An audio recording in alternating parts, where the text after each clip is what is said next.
উপদেষ্টা মাহফুজ অথবা আন্দোলনের মাস্টারমাইন্ড জনাব মাহফুজ এই মুহূর্তে তিনি একজন উপদেষ্টা হিসেবে আছেন বা ডক্টর ইউনুস সাহেব বিশ্বমণ্ডলে তাকে পরিচয় করেছিলেন জুলাই আগস্ট যে অভ্যুত্থান হয়েছে সেই ঘটনার তিনি মাস্টারমাইন্ড ম্যাটিকুলাস প্ল্যান ছিল। তো এই বিষয় নিয়ে নানান আলোচনা বক্তব্য হয়েছে, তবে আজকে উপদেষ্টা মাহফুজের একটা বক্তব্য যখন আসছে, একটা স্টেটাস, তো সেই স্ট্যাটাসটা একটা স্পষ্ট বার্তা দিচ্ছে যে যে ম্যাটিকুলাস প্ল্যানে জুলাই অভ্যুত্থান আপনার মানে জুলাই আগস্ট অভ্যুত্থান ঘটেছিল, সেইখানে ব্যাকগ্রাউন্ডে সমস্ত শক্তিগুলো একত্রিত হয়ে কাজ করছিল শেখ হাসিনা সরকারকে পতন করার জন্য। তো এরপর আফটার দ্যাট অন্তর্বর্তী সরকার গঠন, উপদেষ্টা মণ্ডলীতে কারো কারো গমন, আবার একটা জাতীয় সরকার গঠন না হওয়া, তারপরে বিএনপির অনেক সিদ্ধান্ত যেগুলো অন্তর্বর্তী সরকারের সাথে সাংঘর্ষিক, সমন্বয়কদের সাথে সাংঘর্ষিক, এই সকল কিছু মিলিয়ে বিভাজিত হয়েছে।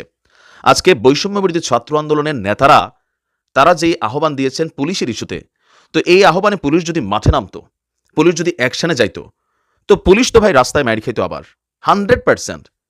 যে পুলিশের গাফিলতি ছিল, পুলিশের দুর্বলতা ছিল, তো পুলিশ কি করতো? পুলিশ যখন গেল ভুয়া ভুয়া স্লোগান দিল, পুলিশ যখন গেল তাদেরকে এক ধরনের মার মুখো অ্যাক্টিভিটিতে ছাত্ররা এগিয়ে আসলো, তো পুলিশ কি করবে? গুলি করবে? তো গুলিই যদি করে তাহলে কেন এই জুলাই আগস্ট অভ্যুত্থান আবার ইস্যু আসবে, আবার কেন পুলিশের ইস্যুটাই আসবে? দেখেন, কিছু কিছু জিনিস কন্ট্রোল করা কঠিন, তবে আমি এটার পক্ষে যে পুলিশ যখন সঠিক হবে, ঘটনা সঠিক, দেশের প্রয়োজন, তখন প্রয়োজনে গুলির কাজ থাকলে গুলিই করতে হবে ভাইয়া, এগুলো ছাড়া কিন্তু চলবে না। সেনাবাহিনীকে দরকার যদি হয় গুলি করতে হবে, কারণ রাষ্ট্রবিরোধী অ্যাক্টিভিটিস, দেশকে অস্থিতিশীল করা, মানুষের পাবলিক প্রপার্টি, সরকারি প্রপার্টিতে ভাঙচুর হামলা চালানো কোনো শিক্ষার্থীর কাজ হতে পারে না।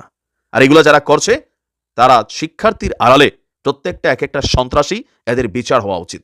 তো আমাদের বক্তব্যের জায়গাটা এটা নয়।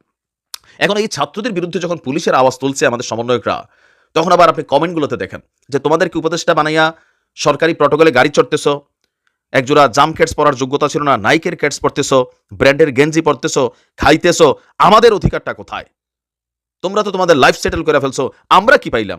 তোমরা পাঁচজনে কি খালি এই আন্দোলন করছো? মানে এরকম নানান বিভাজন আসছে কেন? ক্ষমতাকে কেন্দ্র করে। নাহিদের লাইফস্টাইল যখন দেখা, যেমন আসিফ আজকে বলছে যে আপনার মানে পুলিশ অ্যাকশন নেওয়া দরকার ছিল, সার্জিস বলছে যে পুলিশের অ্যাকশন নেওয়া দরকার। তো পুলিশের কি সেই নৈতিক সাহস শক্তিটা এখন আছে? কোথাও কিছু হইলেই বলে যে পুলিশ আগের কথা ভুলে গেছো, একদম সেই হুমকি তামকি দেওয়া হচ্ছে, তো পুলিশ কি করবে? রং সাপে বৈশা বৈশা। কারণ এই পুলিশের বিরুদ্ধেই মানুষের একটা বড় ধরনের ক্ষোভ ছিল। এখন আমাদের উপদেষ্টা মাহফুজ বলছেন যে অনেক মিত্রই আজ হঠকারী ভূমিকায় অবতীর্ণ হয়েছে, মানে ষড়যন্ত্রকারী, মীর জাফরগিরি, বিষয়টা এরকমই।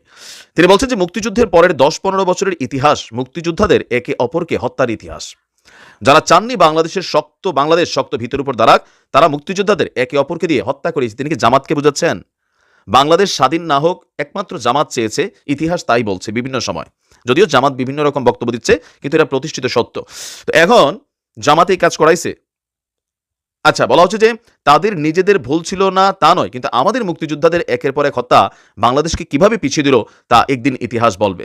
এবারের আন্দোলনে সাহসী ছাত্র তরুণদের নেতৃত্বে জনগণের আন্দোলন, কিন্তু একটি দল এবং দেশি বিদেশি সুযোগ সন্ধানী এস্টাবলিশমেন্ট গত 3 মাসে ছাত্রদের ভিলিফাই করেছে, বিভিন্ন ছাত্র সংগঠন দিয়ে ছাত্রদের মধ্যে বিভেদ ঘটিয়েছে এবং অন্য একটি তরুণ দলকে লেলিয়ে দিয়েছে ছাত্রদের বিরুদ্ধে। ততপরই ছাত্রদের সঙ্গে সম্মানজনকভাবে ডিল তো করেনি, বরং ছাত্রদের তারা শত্রু হিসেবে গণ্য করেছে। তার পরিণতি কি ভালো হচ্ছে বা হবে? এটা সম্ভবত বিএনপিকে গুতারা মারছে। মনে রাখতে হবে, বিদেশি শক্তির সাধ্য নেই এদেশের মানুষকে পদানত করার, কিন্তু গোলামীর মানসিকতার কিছু গাদ্দার আর হটকারীর এই শক্তি আছে। তারা গত 3 মাসে তা দেখালো। স্পষ্ট এটা বিএনপিকে মাত্রা দেওয়া হয়েছে, যদিও তিনি নাম মেনশন করেননি। ছাত্রদের সংঘাতের মুখে ঠেলে দিয়ে হত্যার মাধ্যমে ছাত্রদের বৈধতার সংকট হলে যারা যারা লাভবান হবে তারা সবাই এই উস্কানি এবং প্রশাসনিক ব্যর্থতার সাথেই জড়িত। ধীরে ধীরে আমরা সবাই বলবো, আপনারা চোখ খুললেই দেখতে পাবেন। তো আমরা বলি কি আগেই বইলা দেন? আপনার একটা ঘটনাতে বিএনপির সাথে টানাপোড়েন ঘটবে, কোনো একটা রাজনৈতিক দলের সাথে টানাপোড়েন ঘটবে, আপনি তখন এসে বলবেন যে এরকম হয়েছে। ও যে 5ই আগস্ট কি হয়েছিল কয়েকদিন আগে, আপনাদের একজন সমন্বয়ক যখন এসে জানালো, কেন ভাই 6ই আগস্ট জানালে পারতেন?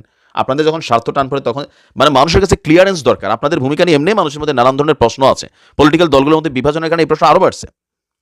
তো এই মুহূর্তে সমন্বয়করা বা আমাদের উপদেষ্টারা যারা আছেন তারা কিন্তু বিভাজিত হয়ে গেছেন, এমনকি তারা টেনশনে আছেন যে পরিস্থিতি কোন দিকে যাবে। বিএনপির সাথে স্পষ্টত এই মুহূর্তে আভ্যন্তরীণ শত্রুতা লিপ্ত হয়ে গেছে।